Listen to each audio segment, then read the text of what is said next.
Doherty and his mother, Mrs. Ann Larimore of Ossining, joined the high school students in opening the assembly with the Pledge of Allegiance. Both have kept exceedingly low public profiles. Doherty since his return in January, and she during his captivity and since his release, probably due to published reports of his links with the Central Intelligence Agency. A junior at Ossining High welcomed Doherty with these words. America must demonstrate that the route to progress is through democracy, not dictatorship. You, Mr. Doherty, are our symbol of freedom.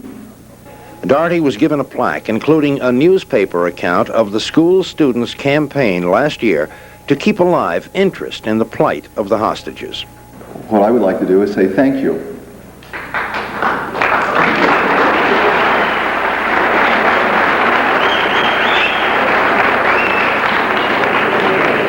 I would also encourage you at the proper time to consider voluntarily 2 or 3 years of military service. Freedom is something that requires a constant effort, vigilance, and work to sustain it, to perpetuate it. You just have to keep working for your freedom. You cannot let it languish or you're going to lose it. So one way or another, I would encourage you to,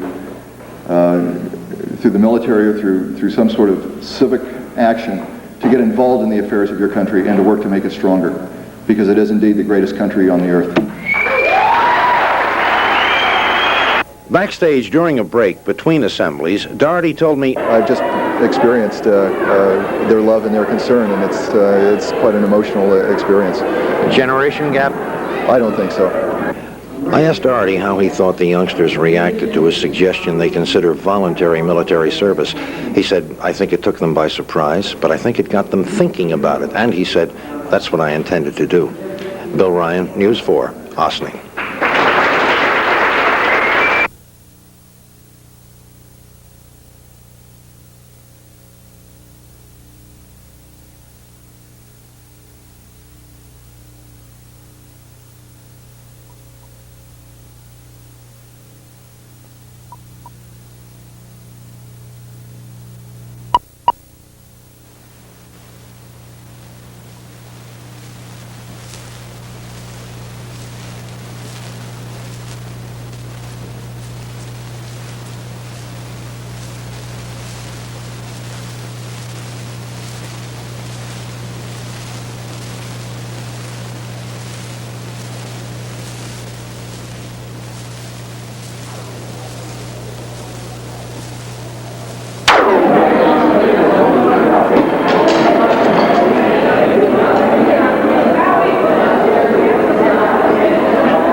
Mr. Doherty, on behalf of the student body, I welcome you to OHS.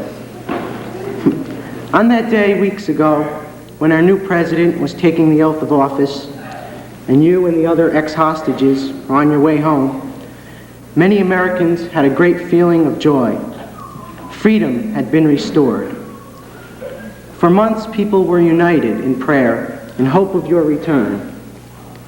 Certainly, you must understand and appreciate freedom after being a hostage for more than a year. All Americans must think of the importance of freedom. Let us be proud that we are a free people.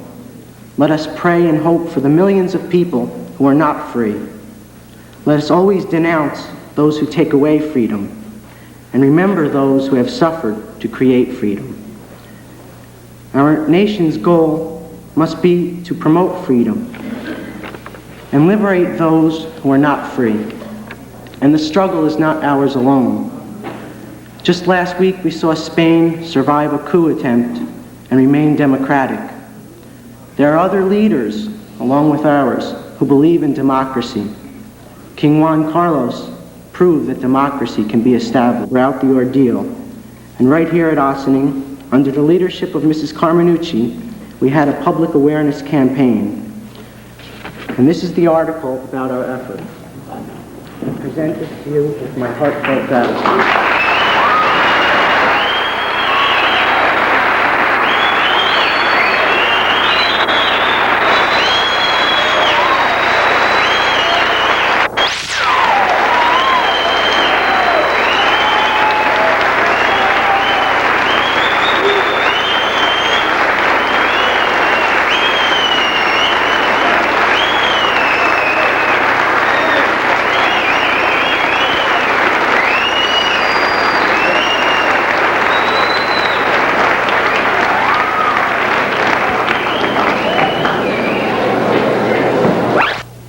Experience since our return has been overwhelming for just the very reasons that we just saw.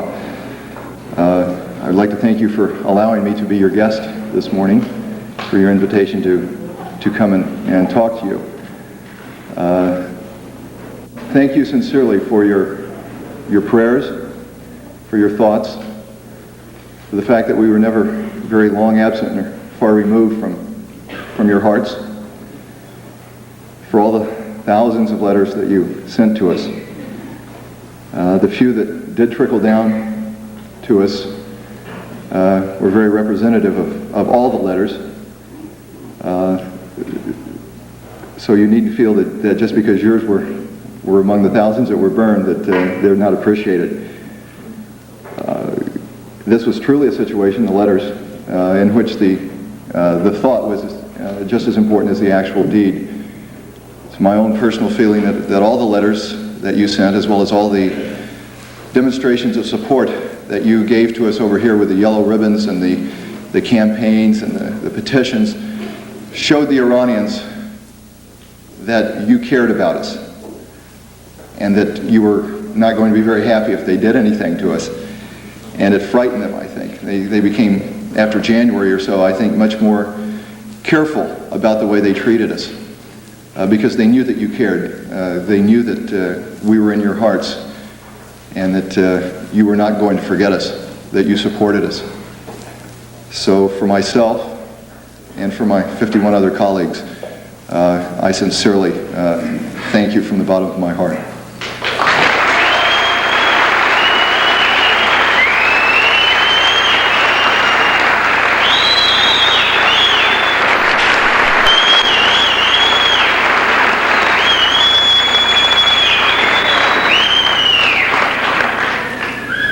Since our return, we have come to find that there is just a tremendous amount of good that has come out of our situation.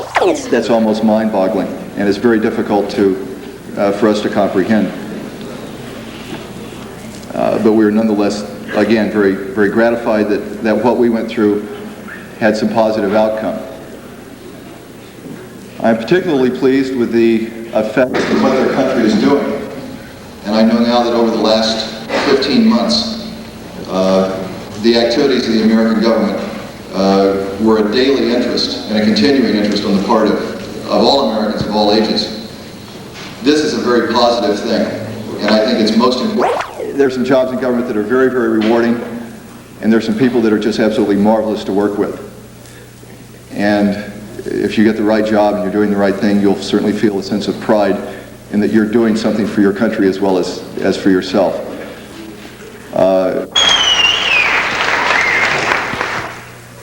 And what I would like to do now, if there are no objections, is some 6th and 7th graders this morning, and your questions can't be any more pointed than theirs.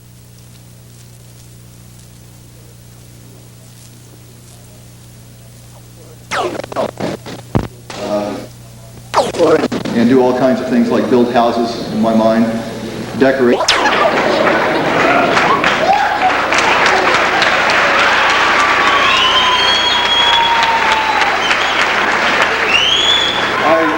I worked a long time. I planned 3 trips